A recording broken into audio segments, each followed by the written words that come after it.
বলেনি। একদিন শুভঙ্কর খবর পায় তার বাবা মারা গেছেন। শেষকৃত্য সম্পূর্ণ করা এবং পুরো পারিবারিক বাড়ির দেখভাল করার জন্য সে একাই চন্দ্রপুরে যায়। যাওয়ার আগে সে আম্বিকাকে বলে, সব কাজ শেষ করে বাড়িটা বিক্রি করে আমি আবার কলকাতায় ফিরে আসব।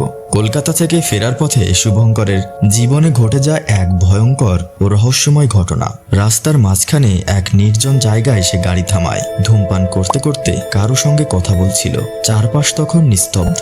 হঠাৎ করেই রাস্তার পাশের ঝোপঝাড় থেকে অদ্ভুতভাবে নড়ে ওঠে কিছু গাছের শিকড়। ধীরে ধীরে সেগুলো এগিয়ে আসে শুভঙ্করের দিকে। কিছু বোঝার আগেই শিকড়গুলো তাকে শক্ত করে পেঁচিয়ে ধরে।